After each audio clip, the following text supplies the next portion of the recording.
kita semua selalu dalam lindungan Allah Subhanahu wa taala. Amin amin ya rabbal alamin.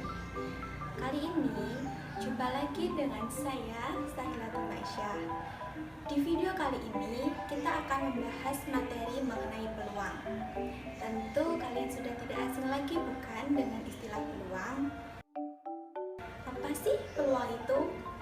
Peluang yaitu nilai kemungkinan suatu kejadian. Nah, apa sih guna kita mempelajari peluang? Dengan mempelajari peluang, kita dapat memprediksi suatu peristiwa atau kejadian yang akan datang, serta kita dapat mengambil keputusan yang tepat sesuai dengan data dan fakta yang ada. Sebelum kita membahas mengenai peluang lebih dalam lagi, kita akan mempelajari 3 istilah penting yang ada di dalam peluang. Apa sih 3 istilah penting itu? Yaitu ada ruang sampel, titik sampel, dan kejadian. Kita akan membahas satu persatu dulu ya. Yang pertama yaitu ruang sampel. Ruang sampel yaitu semua himpunan kejadian yang mungkin diperoleh dari suatu data atau percobaan.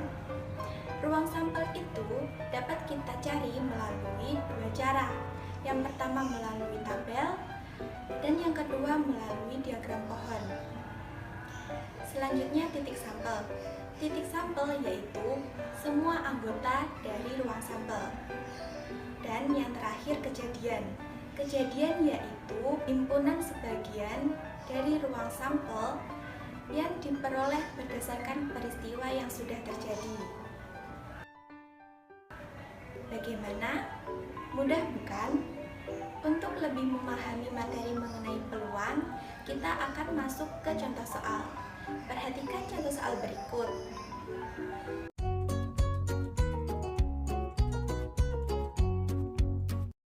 Contoh soal yang pertama yaitu pada pelemparan sebuah uang logam, tentukanlah ruang sampel, titik sampel, dan kejadiannya.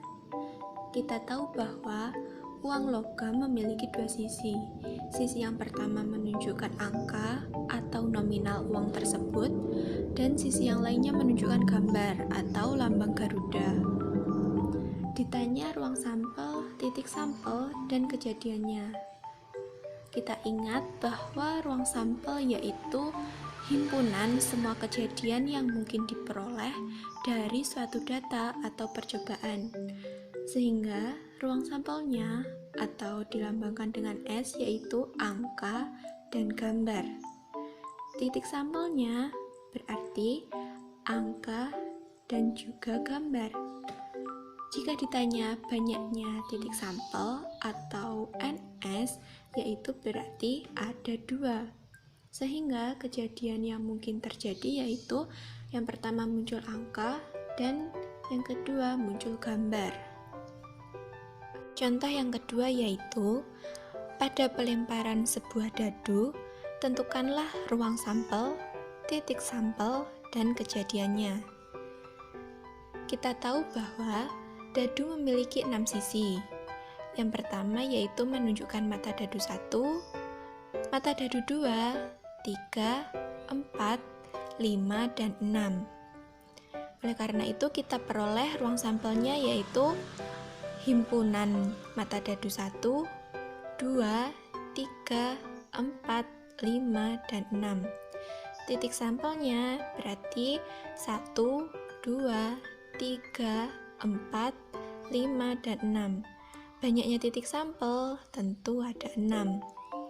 Kejadian yang mungkin terjadi yaitu muncul mata dadu 1, mata dadu 2, mata dadu 3, mata dadu 4, mata dadu 5, dan mata dadu 6. Contoh yang ketiga yaitu tentukanlah ruang sampel pada pelemparan 2 buah uang logam secara bersamaan. Pada contoh 1 dan 2 tadi telah dijelaskan untuk pelemparan 1 buah benda saja, yaitu uang logam dan dadu. Sekarang kita akan mencari ruang sampel pada pelemparan dua buah uang logam. Untuk mencarinya, kita dapat menggunakan dua metode, yaitu menggunakan tabel ataupun diagram pohon. Kita akan membahas menggunakan tabel terlebih dahulu ya. Untuk tampilan tabelnya kurang lebih seperti ini. Pada pelemparan pertama, kemungkinan munculnya yaitu angka dan gambar. Begitu juga dengan pelemparan kedua, kemungkinan munculnya angka dan gambar.